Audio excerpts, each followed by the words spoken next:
says an error occurred, but we're live. Hold on. Okay, I we're think live. we're live. GM. GM. Always good to kick the tires and then have it be like, you're live, but JK. I've been Technology.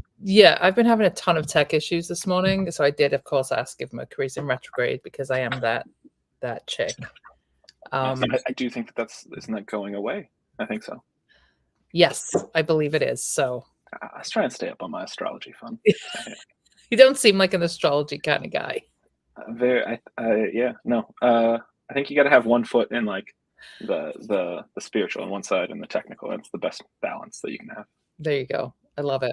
Well, GM, good morning, folks. Welcome. This is the Superchain Spotlight edition of the Good News Show. If this is your first time joining us, welcome. We're glad that you're choosing to spend your Wednesday morning with us.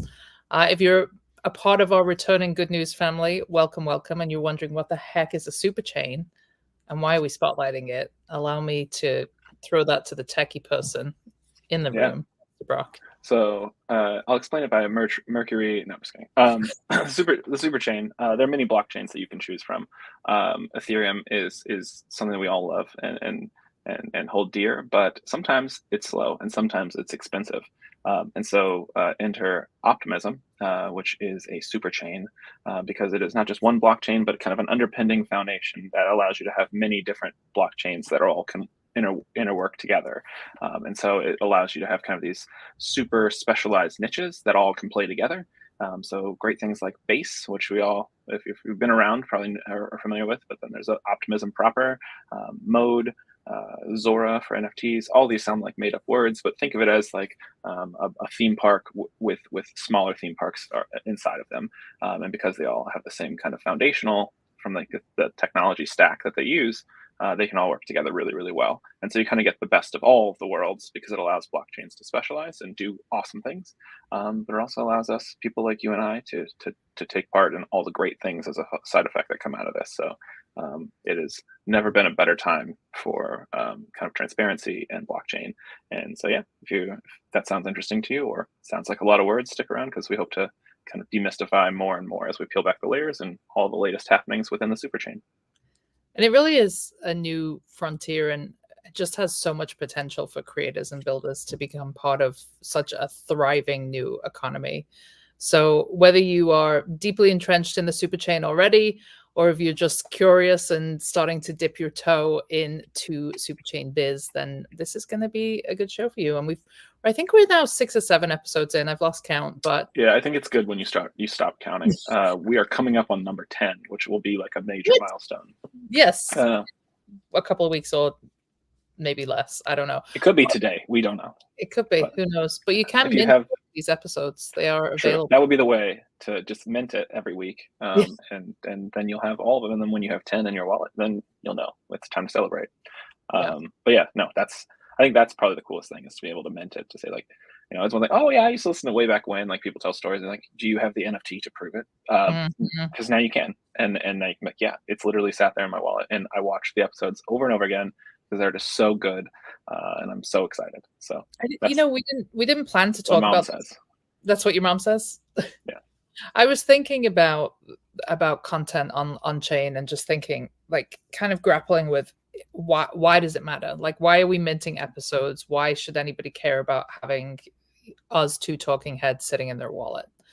And really trying to think about like, is one reason, and then I think, sorry, not to jump on, but like I keep hearing like these lost media type situations where like that you bought, even to the point where you bought something and you're like, yeah, I bought this game that I like to play and it's my favorite game, and then a big company's like, you know what? We could probably save a couple bucks if we just delete that game forever. And like, but I bought it. And like, no, in the terms of service, like you were leasing it the whole time. You paid the full amount to lease it until we just decide to pull the plug. And so I do think there are still some technical things of like, where is that media hosted and how do we make sure that that's hosted forever? But I think we're getting closer and closer to nailing those things. And so, yeah, it is a way of, hey, like, even if it's just in my wallet, even if just one is minted, then it can, for the foreseeable future, be there technically forever. And so that's, I think, exciting and a turnkey moment to kind of like media and preservation and archiving, where it just happens by default, quick and easy. How do you feel about, like, because I know I saw something, I think yesterday, about a guy who was taking his entire back catalog of podcast episodes, like 400 and something episodes, and bringing them on chain. Do you think there's any value in doing that? Yeah, I think there's like, so doing it anytime. I do Heavy, think there's, heavy again, lift, right? That's yeah, I think that it's. I mean, there's ways to do it probably pretty painlessly. It would involve probably some code, but yeah, I think, is there value in it doing it like in the after effect? I still think yes, because I think one big thing is like it's the authority thing. So like if he is saying like this is my wallet and like publicly had like does like a tweet or a Farcaster cast or what have you, and puts out like this is my wallet, like this is my authority kind of thing. It's linked to my profile, and then all of these were minted by me. Then it does it lends that authority yeah. stamp that like these are legit, these are from him. And then I do think that doing it similarly how we're doing it, where it's kind of this timed release. Not only does it happened today, it happened right now, and it's on chain that happened right then, right? So I think there's that does like a +1 to just minting it, because now you've got over time, which isn't just easily replicatable. So yeah, there's a lot of cool things.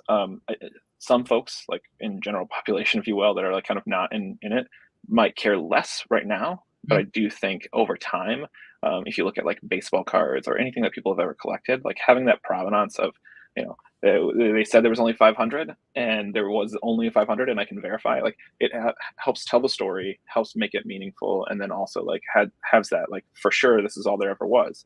And if someone counterfeits and like say steals our episode and remints it, it's not from the same wallet, and so it's easy to kind of sniff out like the true and not. Whereas if it's a physical good, I mean, I'm sure no one wants to ever say this happened, but I know for a fact that like with some art things, they'll have to do a minimum run of 1,000 on something, right? And they only want 400, and so they need like proof or like recorded video of like the other 600 that got made being smashed to bits. Well, 600 pieces of a statue is kind of hard to go, yeah, that's for sure 600. Right. You know, where some can slip out into this like a secondary market or what have you, and go for a pretty penny. With these digital things and digital media, we can prove that there's only so many. So I don't know I about, think that's cool. yeah, I don't know about you, but I'm sure you have this, being knowing the brain that you have, but like out in the real world, I'm always like, is this a good use case to bring on chain? Is this a good use case? I had something last week where I'd had, again, hippy dippy. I'd had an astrology reading last year and realized that something that she'd said to me at the time, which was totally weird and like out of context, actually happened. And I'm like, that's crazy. So I went back to find the recording and it was gone. And so I'd reached out to her and I'm like, hey, is the recording? And she's like, oh, I only keep them for, 6 months. And I'm like, this is another example of like, obviously it would have to have some kind of privacy, way of accessing it without everybody on chain being able to see it. But it's another thought in terms of like how we store data. Yeah, I mean, I think we're in the similar thing with like a lot of people have all their like family photos. Like it's easy to just have Google Photos or iCloud or whatever. Just like, yeah, I just forever it'll be backed up there. But like some catastrophic hiccup, and now all of your history of like your kids growing up is gone because you didn't have it. So again, I'm not like a doomer where it's like that's gonna happen and you got to have 6 backups and like hard drives in a waterproof case and like dig a hole under a tree to like preserve it. I don't know if that is great for a hard drive anyway, but yeah, yeah. So it is an interesting kind of thing that's happening, and I think that as more people get curious about it, you'll see it start to matter more and more. But again, it's we need that piece of like the files have to live somewhere, and how do we make sure that that's safe?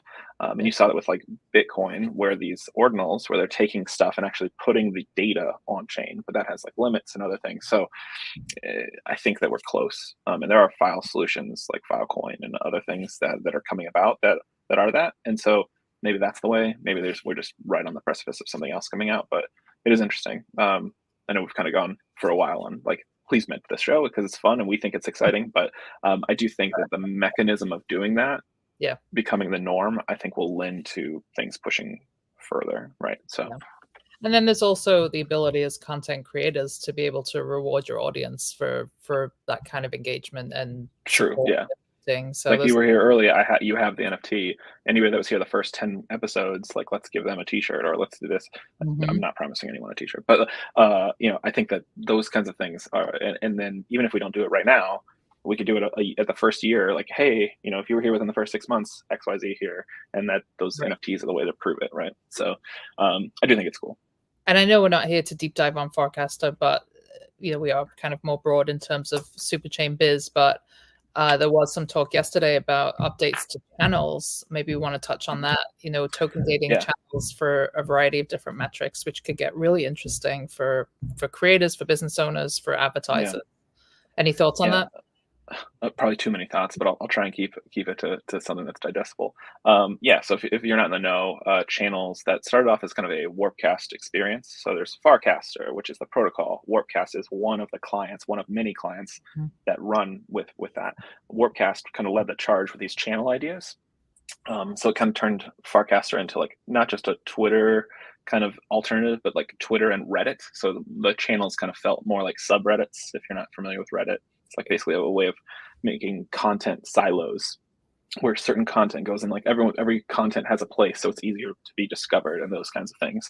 And so that right now was very centralized within Warpcast, and so other clients really couldn't tie in as easily without extra third party stuff. And so coming soon, like in weeks for like the first phase, those channels will become decentralized and baked into the protocol. And then the final piece, well, the final air quotes maybe, but the second half that they hope to do is going to be probably 2 to 3 months out. And when that happens, everything will be on the protocol layer. So then all of the clients can make use of it.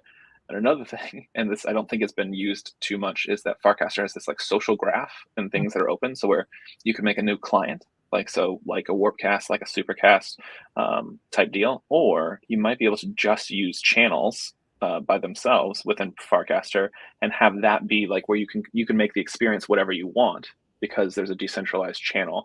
And so maybe it's like a completely new way of interacting.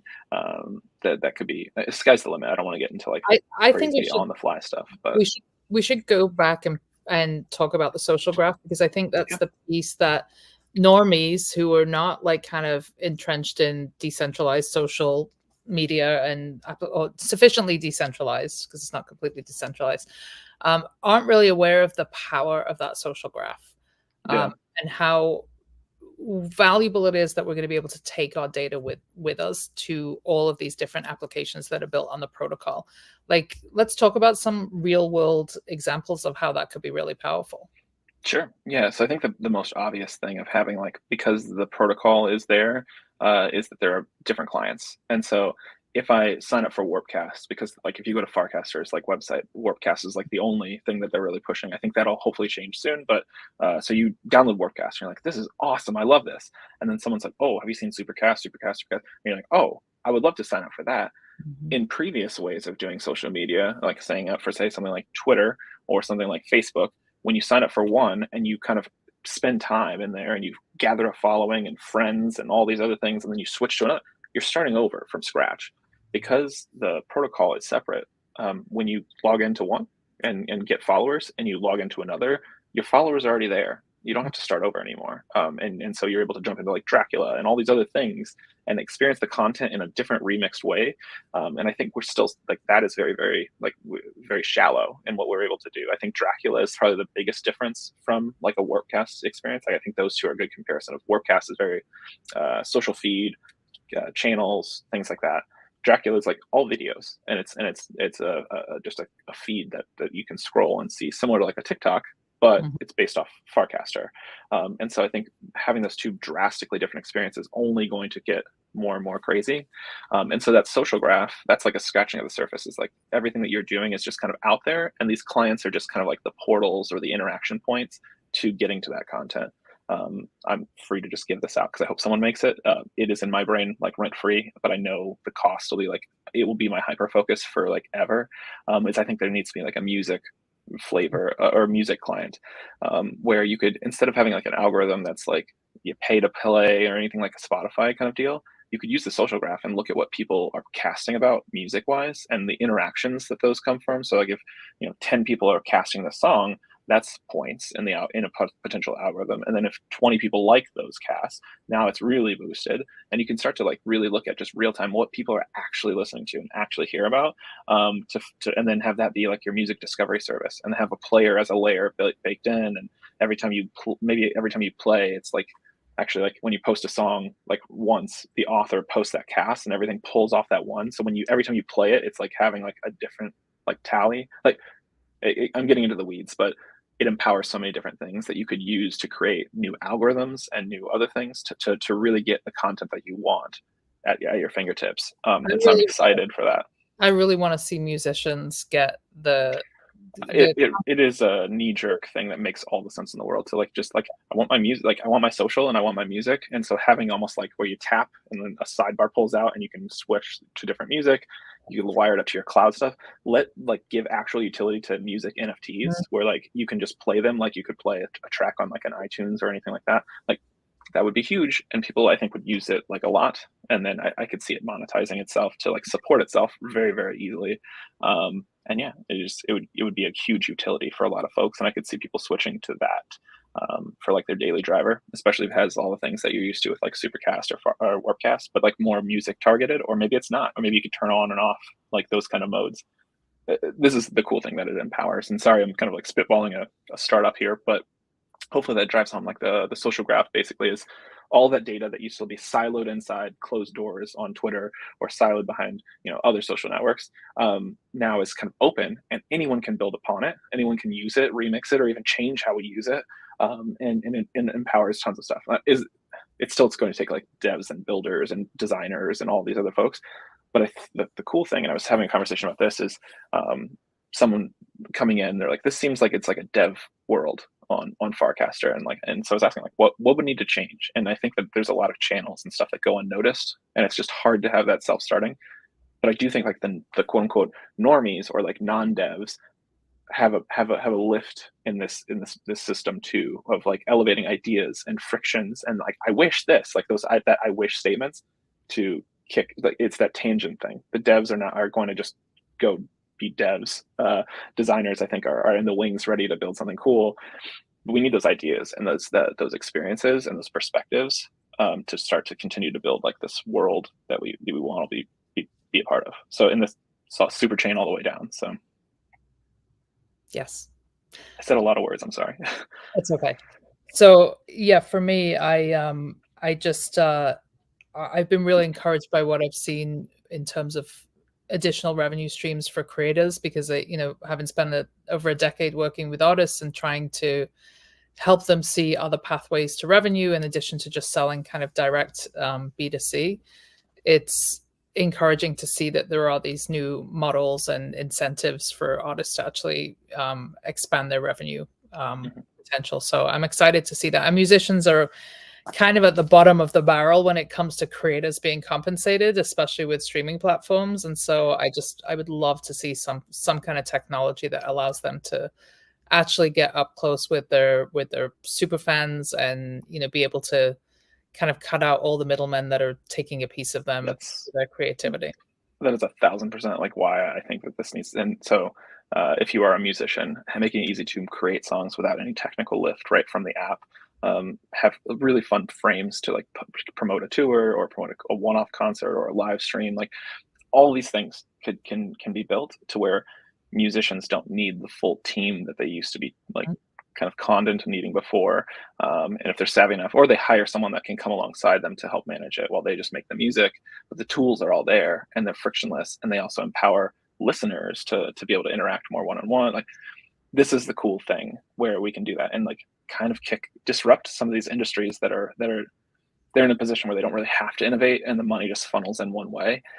We can make things. And I think things like DGen have kind of shown that like we can just tip each other. Like we can just create our own currency and tip each other. And it has value because we all just realize that like we can all tip each other.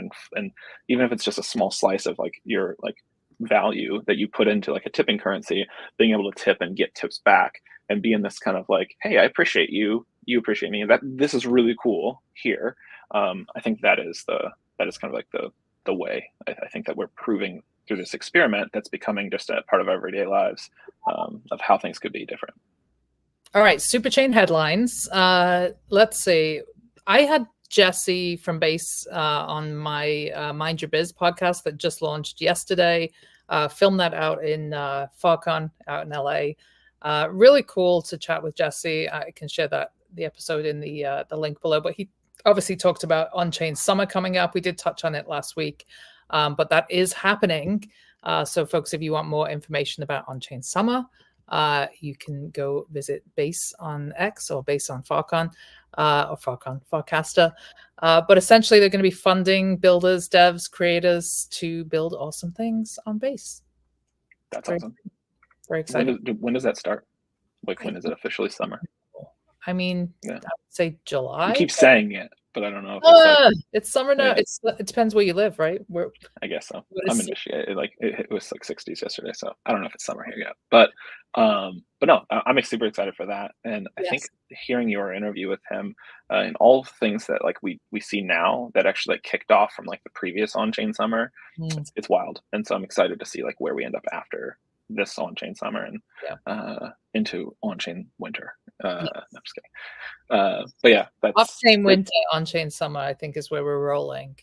I like the winter too. But it is exciting to I think for everybody to have like a push together and kind of have a celebration and cheering everybody on, but then also like I was saying, like surface some of these things that are frictiony or need disruption for the benefit of all. That's what happened last year, and I hope that we can repeat this year too. Totally. What else? What else have we got in headlines this week? We have DGen Layer 3 took a little bit of a that's a FUD bust. Let's do that now. Sure. That's we're gonna bust some FUD here. Yeah, let's talk. Well, there's like a double DGen like FUD thing. First was like Layer 3. So DGen has a Layer 3. There is a growing ecosystem over there that I think if you look, you have to look closer to see all the things that are happening. But the network went down due to like a configuration issue. It is now fixed. And then the problem now, and not really a problem, but like just to be aware of, is that there's like a 36-hour window of blocks that were not accounted for.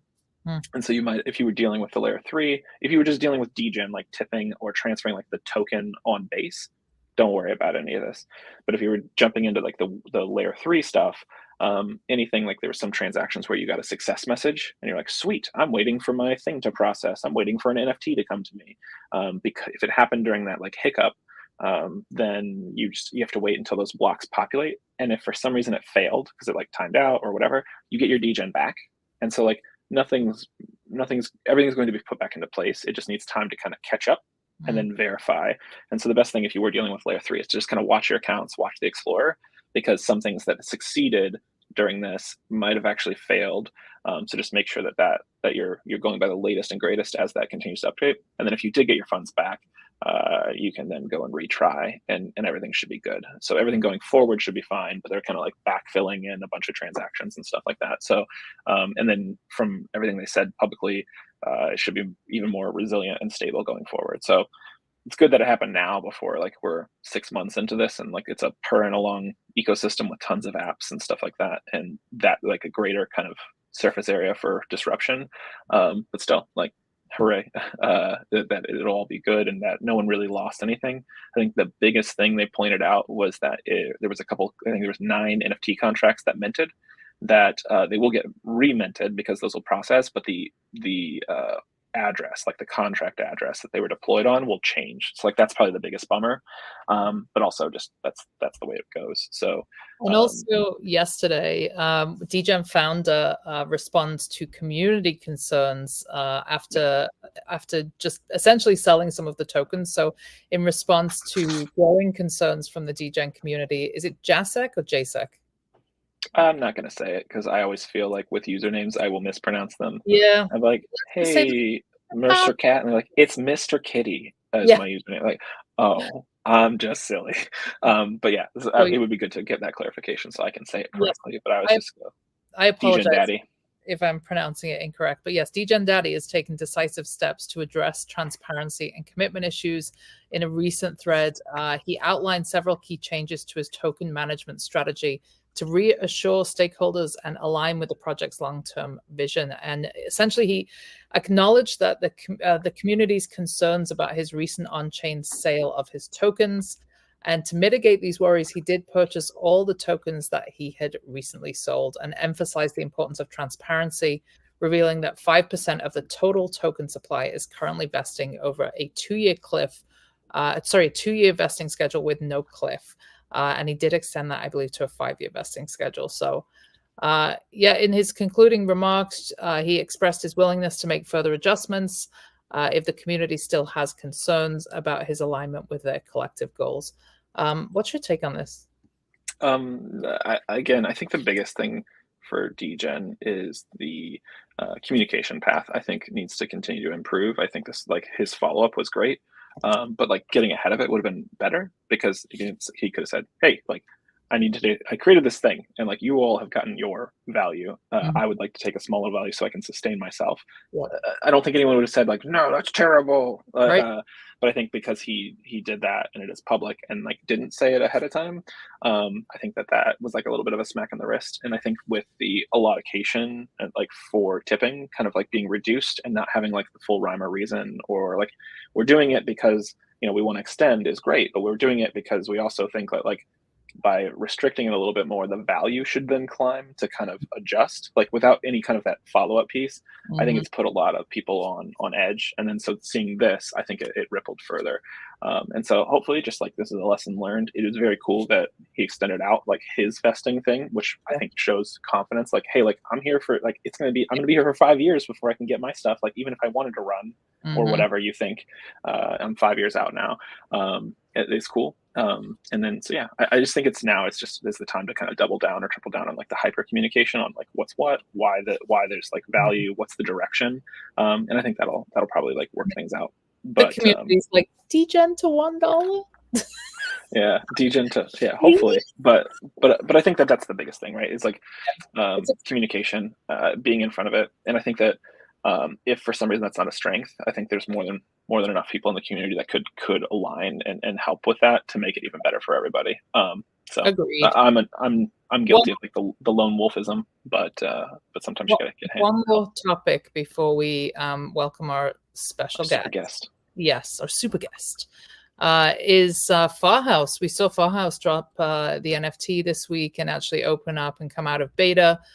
So exciting news in the world of social audio applications. The Farhouse app is now live and available for download. And in the same vein of platforms like Clubhouse, Twitter, X Spaces, all of the things, it is a sufficiently decentralized experience built on the Farcaster protocol. Very exciting, I think, for a lot of us who have spent way too many hours creating free content on X. Yours truly has definitely spent several hundred hours with little to no compensation. So exciting to see a mechanism here for creators to actually be able to earn. I still think we have a small challenge in terms of like discovery of when these things are actually happening. Same with video content, same with streaming. So I would love to hear if you have a take on that. If you think there's going to be like some push for actually pushing out this social audio, social video, etc. Yeah, I think that there'll be a couple of things that happen. I think one, it's a separate app right now, and so it is like far like it's adjacent versus like built in by default. And so I think as things continue, there's an opportunity for this to become a layer with end clients.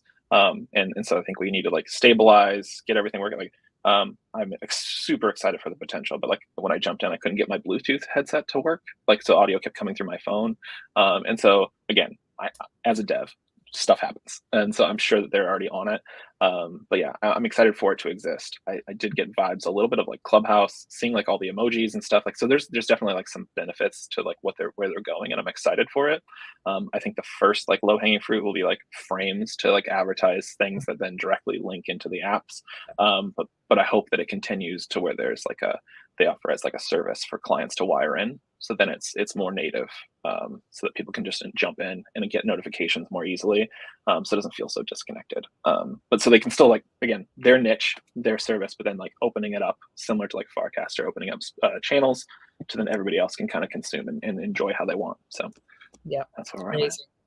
All right, it's about that time. It's 29. Quick refresh. I'm going to reset the room, as we used to say in Clubhouse.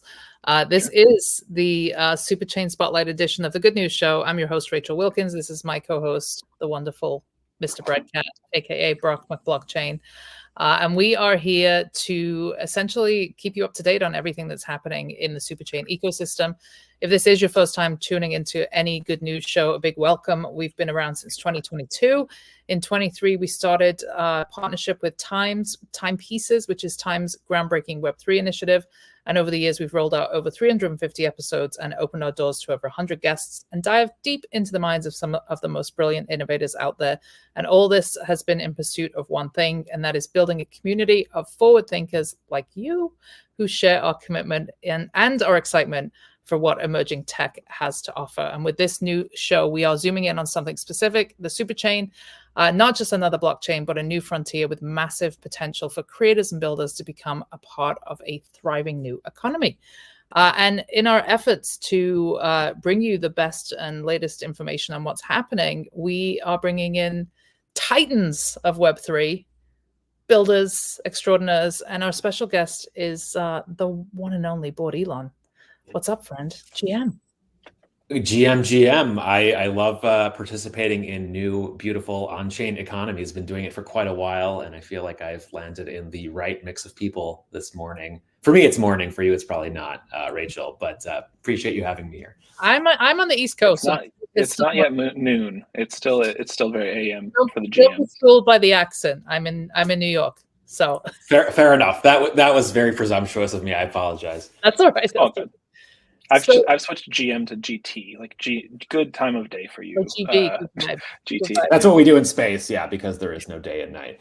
Exactly. You both exist in space. Well, I have so many questions for the two of you because you've been collaborating on something really exciting this week. But a question for you, Bob, because you also have spent a lot of time building on Web 2 applications. You've grown a huge community of over 1 million followers on Twitter. Like, how are you managing kind of community expectations and knowing where to focus, like to meet your audience where they're at? Like, how are you managing that with these two kind of coexisting things happening right now? Coexisting things being Twitter and Farcaster. Yeah, no, it's good to point that out. I mean, for the first 10 years of my existence, I guess, as an identity, as Board, it really has been focused in one place, which is on X, formerly known as Twitter, as Elon likes to say so many times.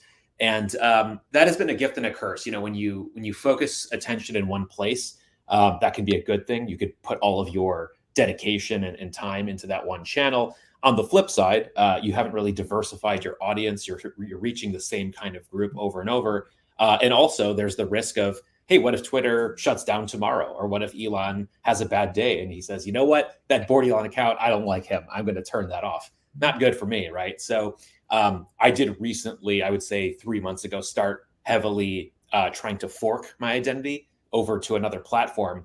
And the reason I chose Farcaster was because I didn't want to spend all that time and energy trying to replicate my presence in yet another Web 2 platform where I didn't control the audience, right? With Farcaster being decentralized, I know that, you know, if a client goes down, like Warpcast, another one can exist, and therefore my content will live forever. So it's going to be a long climb to try to duplicate over 1 million followers on Farcaster as I have on Twitter. But I'm on my way with 20K already. And I think we have a lot of creators that watch this show. So I think something that is something that most people are kind of curious about is like how to show up on Farcaster. Like, are we differentiating how we show up? Are we, we're talking about kind of splintering our audience and attracting new people. Like, have you taken a different approach to how you've built here?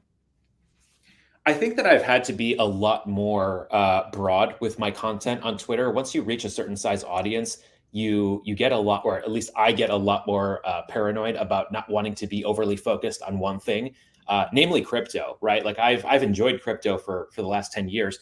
I don't think the vast majority of my followers on Twitter care to hear about just crypto. And so I think I can be far more niche and focus on particular subtopics on Farcaster in a way that I can't with the mainstream Twitter.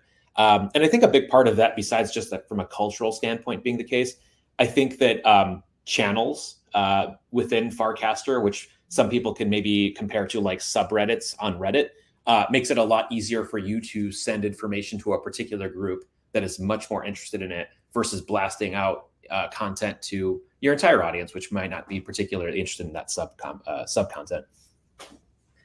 So let's talk about what you two have been up to this week, because there was a big announcement. I got a little behind the scenes from Brock, only a smidge, over the last couple of weeks. But talk to us about why. Well, first of all, why L3 Gaming? Like, why did this conversation come about? L2. L2. So yeah, we didn't cross the fence yet again to go deeper into the thing. Yeah. Happy to jump in, but Board also happy to let you take a look. No, Brock, please. I think this is just as much your baby as it is mine, so I would love to hear your take on it. Yeah. I've been like a giddy little kid for the last probably 2-3 weeks. But so Oregon Trail, definitely a game that I was brought up on. I used to race to school when I was like in 5th grade to like try and get my name in the hat for the 5 people that were going to go set up for this terror ride that is Oregon Trail, where you're lucky if you don't break a leg or get bit by a rattlesnake and what have you. Don't want to go too deep. Google it if you haven't heard of it, but it's an old school computer game. And so hearing that this was on the table, or something that was on Board's mind, and I think like 5 people tagged me in his post of like, which was great to hear. But I was just like, I'm in. Yep, if you want to do this, I'm happy to do this, because I could already see it kind of taking form of how it could play out.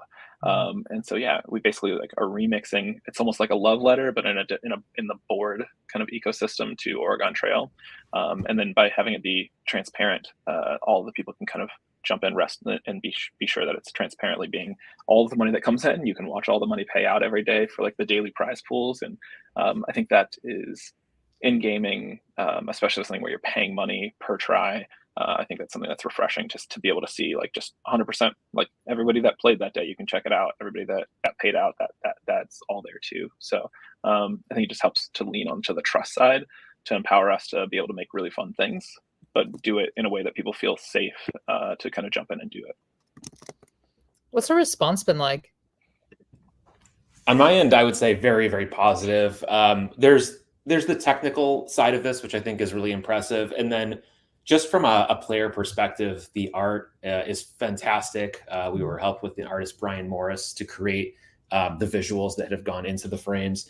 The storytelling is really fun. It certainly leans into kind of the core Oregon Trail adventure spirit, but it loops in a lot of fantasy and humor. And so to Brock's point, it's a love letter to Oregon Trail, but it's not a copy of it. It's definitely sort of a retelling of the story in a new way. And so people have really enjoyed it. I think the best piece of feedback that I've gotten over and over is that people have just been suggesting how to make it even better, right? How to add to it, how to make it more complicated. It's methodically and purposefully started off as a very simple game, which is just basically a press your luck, see how far you can go without dying type of game. But the fact that people want to do more and see this world expand very soon is a good sign that we've got something special. And I've said this publicly a few times, but I've worked in the video game industry for 10 years before I was full-time in crypto. And where video games stand today is generally they are live games, right? There are a few occasional games that come out where it's done, right? Like the developers put out a game, you play it, you finish it, and it's over forever. But most games today are live games, meaning that they're continuously updated. There's new seasons, there's new content. People see video games as subscriptions now versus this once and done product. And so I can definitely see now that we have this core world built, there's a lot of different roads we can take, both within Farcaster and maybe even taking Oregon Trail outside of the frame of Farcaster as well. That's exciting. Talk to us a little bit more about that. You said you come from, I know you're completely anonymous, but you come from kind of the video game background. Like, what was it that excited you about Web3, and kind of what technology are you seeing right now that's exciting and interesting to you? Yeah, I mean, my favorite thing when considering game design is how can you use technology to come up with new game mechanics. And we've seen in history with video games, whenever there's a new piece of tech, it actually reveals new ways of play. One of the most famous ones was the Nintendo Wii, where you had this controller in your hand that you could wave around. And there were a lot of games that were invented because of that technology. And that became one of the biggest like blockbuster, selling pieces of hardware in history.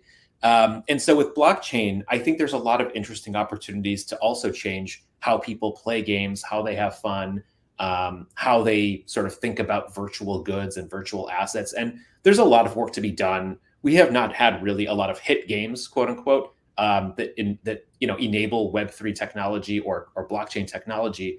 But one of the reasons I decided to leave the traditional gaming world and really go full time in Web3 is because I see the potential. And again, back to sort of the game designer spirit in me, I'm tired of seeing the same kind of games, right? Like, here's another first-person shooter, here's another Candy Crush. That's fine. I wanna break the boundaries of what gaming looks like, and so I felt like this vertical, this industry, is presenting us with another moment where we can really see a new type of video game emerge. And Board Trail is a very small contribution to trying to move in that direction, but it's the start, and hopefully it turns into something much bigger. Yeah, just to plus one that with two things. One, I think we set out to make Board Trail, but we ended up through kind of the collaboration between Board, myself, and Brian Morris, this world, like this universe or this dimension in which a lot of things can happen. And so I'm excited. People are still peppering me with like, I wish this happened. I wish that. I'm like, hey, like this is still, as much as I took it under the wing. It's like, this is my like, I just wanted it to be the best possible thing because I believed in the fun that could be had with this. So Board's definitely got the reins and where we're probably going to go. But yeah, there's a lot of places, like a lot of things that we could probably visit along the way, whether it's to get to Boregon or anywhere in between. There's a lot of characters that kind of shook out of this and a lot of things that are just like lore, I guess. And so I'm excited to see where we go next. And I think a lot of people that have joined in the game so far are feeling that as well. And then plus one in a different direction. I think we as an industry with Web3 gaming, we're in this place where instead of having players show up, we had investors show up first. And so investors have different needs and wants. And I think the next thing is getting people to realize the tokens they have are arcade tokens in some cases. And so it's fine to have something that if you believe in a game or you believe in a network or whatever, to kind of like stock up on tokens that you could maybe sell to somebody else at a profit. Sure, that's all fine and good, not financial advice and all that thing, but also like keep a stack of quarters for yourself to enjoy the ride and playing the games. And so I think it's getting people to realize like that you've got quarters, right? You've got a dollar. We're entering into kind of the new version of the retro gaming, I think, with Web3. And I think that from there, it will be the kind of the foundational things that we build upon. And so it's changing that mindset of like, oh, wait, like I should be able to put a quarter in and play. And not only does that like support, more builds and more games, but it also like kind of helps give that information of like, what games are you excited to play to kind of push this like emerging Web3 gaming kind of thing forward. So I'm excited to see that kind of continue to evolve. It's so funny. I just wanted to add real quick. The only negative feedback I've seen on the timeline was somebody quote tweeted Board Trail and said, pay to play, no thank you. And it's funny because like a lot of people now have gotten used to this idea of free to play games, right? I can just play this game for free and I don't have to put any money in. Nothing's free. Exactly, right? Like either you're paying with your attention through advertising, or it's a highly addictive game that compels you to buy stuff inside of it to either actually win the game or be able to play it more frequently. And I think to some degree, like I respect free to play gaming. I did not necessarily, when I was in the industry, didn't necessarily promote those types of games because I've seen sort of the negative consequences of them. But ultimately, I think the very simple transaction of I want to be entertained, I want to play, and I'm willing to pay, creators to build stuff for me that accomplishes that is fine. And to take it back to Brock's analogy, this is how gaming started. You got a token or you got a quarter, you walked up to a machine, you threw it in there, you played for a little bit, and then you could either walk away or try it again. We're kind of going back to our roots of just having a very honest and open exchange of value. Yeah, you got some skin in the game. And I would petition to move pay to play from the zeitgeist of vocabulary in general, because it really is, you're paying for a service, you're paying for entertainment, you're paying for an experience. So I love it. And let's actually talk about kind of the tokenomics behind this, tying, not putting it to like a degen or any other kind of Farcaster native tokens. You actually went with the Board token. Talk to us about kind of the evolution of that and perhaps some of the challenges that come with that as well. You're muted. For some reason, you are frozen on my end, but I think we're back. Did you catch the question? No, I did. Yes. So it was a little bit of a retroactive decision in that about a month and a half ago, I and a few other people experimented with this idea of creating a board token as sort of a meme coin, a symbolic coin that really represented the antithesis of crypto culture, trading culture, staring at charts, anxiety. The idea with this board token is basically hold on to it for a long time. Don't worry about the markets, and use all that spare time you now have from not staring at charts and trading constantly to go and produce beautiful things or clear your mind. And so that was the really simple premise of the board token. And then, of course, once people understood that message and appreciated it, the next move was deciding, okay, well, what else can we do with this token besides just sit on it and be bored? And the logical sort of conclusion we came to was, hey, let's make some fun games, right? Like if we all had as much time in the world to be bored and just have spare moments in our day, what might we do? And a lot of people probably would play games, right? They would play video games. I know I would. If I had less parenting duties and work duties and all that stuff, I'd probably play more video games. And so right now, there can certainly be many use cases for the board token, but I think using it as a gaming token, right, in this vast arcade that we're eventually potentially going to build, makes a lot of sense. Could we have used an existing token to power something like a Boregan Trail? Yes, absolutely. But I think where we're at today is we're sort of in this place of infinite tokens that can be exchanged with each other seamlessly. And I think it's natural. I think when you look at video games today, traditional Web 2 video games, they all have their own sort of in-game currencies and tokens, and they're all different from each other. There's Nintendo Gold points and Roblox, Robux, and Epic Games has their V points, and so it's okay, right? We don't all have to try to rally around just using Ethereum and Bitcoin and a few others. If you have a specific use case and sort of theme for a token, I think it's okay to focus it on your particular ecosystem. And so for us, it just made all sorts of sense. And then of course the analogy or the clever sort of connection with board and Boregon was so good we couldn't pass it up. So we went forward with it. We're not going to let you slip over the board arcade so easily. We're going to go back to that. So what are we talking here? Is this like the beginning of something bigger for you? I think that any good intellectual property today requires you to think about it as an ecosystem of games. I mean, when you look at brands like Disney and Marvel and Star Wars, it's like, it's not, we're going to make one show or one movie or one game. It is a entire suite of things that all interconnect. And that helps build the lore and make it a lot more exciting for people to want to participate. So that's certainly the grand vision. Again, small steps forward. And right now we have a very simple start with a basic, frame clicker type of game. But I certainly can envision, 3D versions of Boregon existing, different types of play styles that involve the characters in Boregon. I think there's a lot to work with, and we need to see it that way. Otherwise, this is just kind of a one-off experiment that will fizzle away quickly. Yeah. Again, I don't want to I'm very much a fire hose of ideas, but leaving it at we set out to make a simple game and we ended up making like a universe in a way. I think just the collaboration between the three of us and Brian Morris, taking even like small little subtle things we would say in like a group chat and then including them or expanding them into like this art.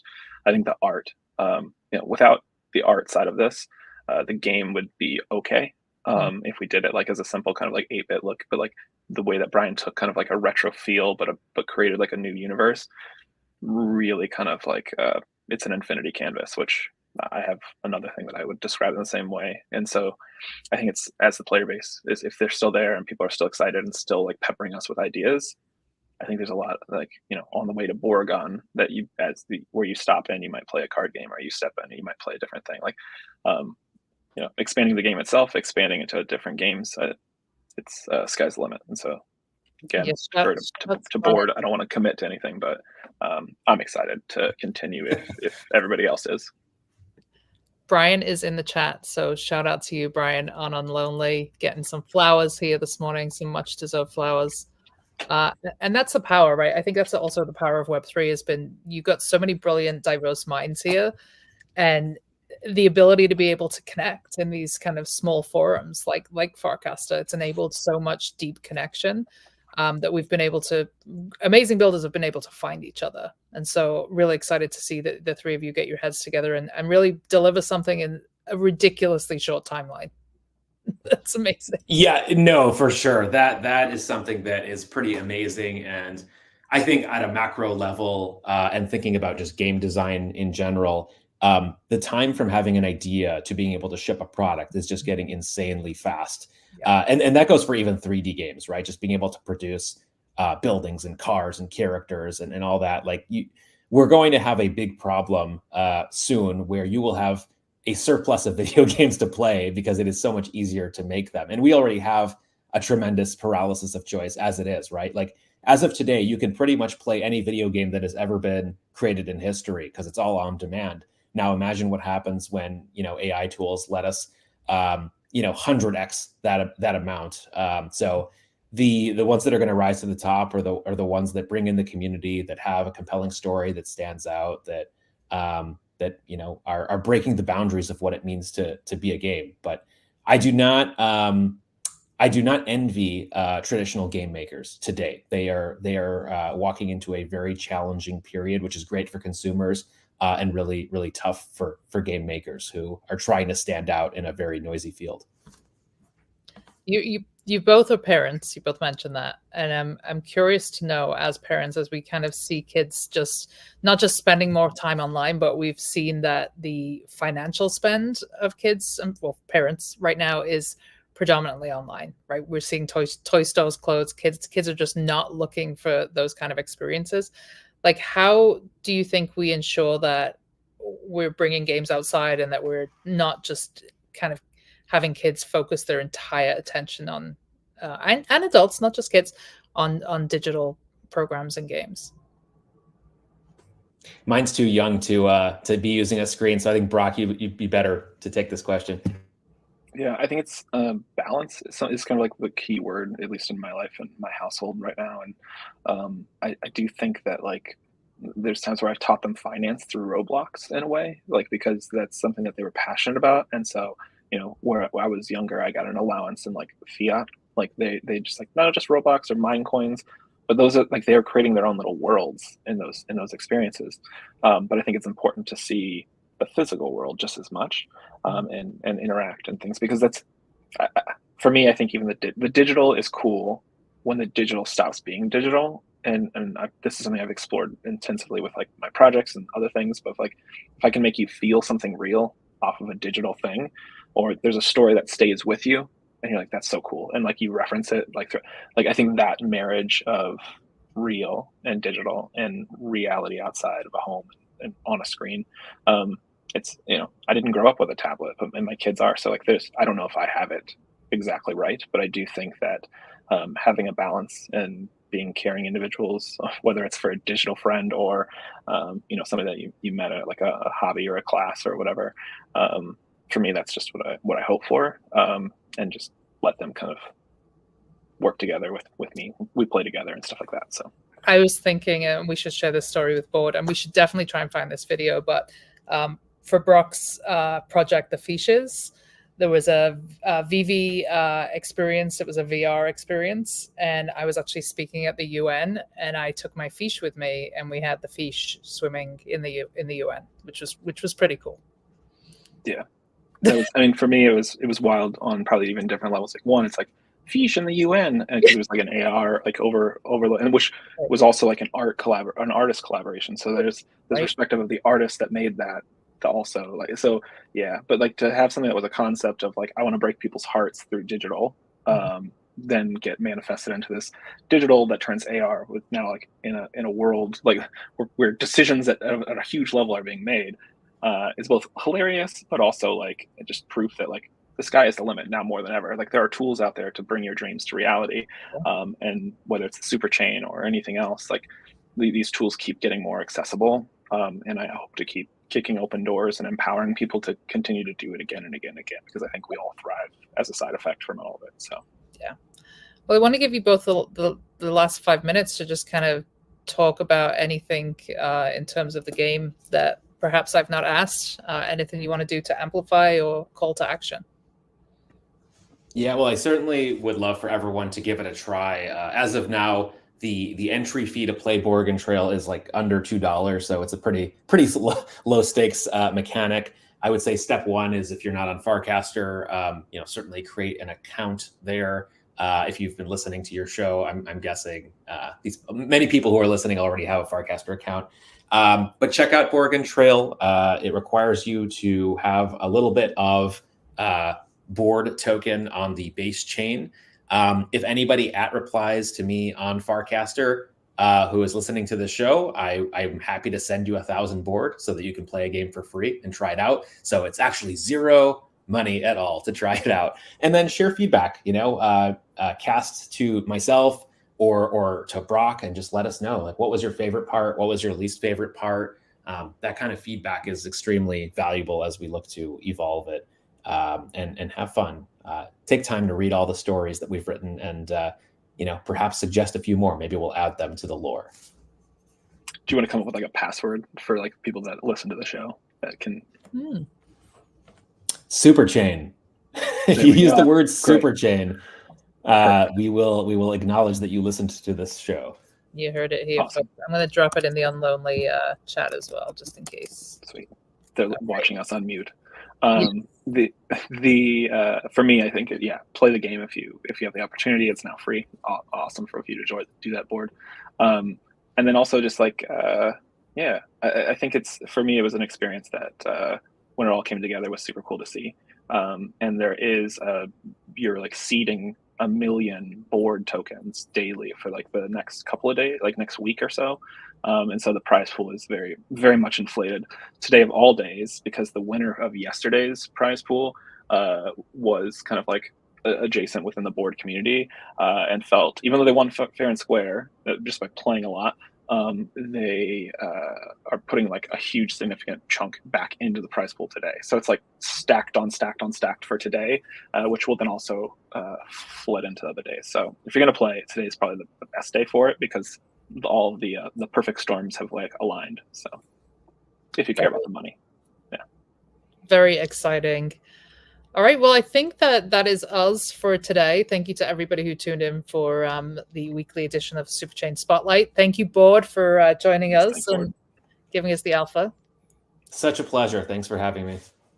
Absolutely. And folks, we do have a hyper sub. So if you're interested in being a part of what we're building, we would love to welcome you. I'm going to drop it in the comments as well. Shout out to the team at Hypersub that are building amazing tools for creators. And we will be back next week, same time next week, Mr. Brock. Sounds good to me. Yeah. All right. Thanks, everyone. Appreciate you. Thanks. We'll see you next week. Have a Superchain day. Bye.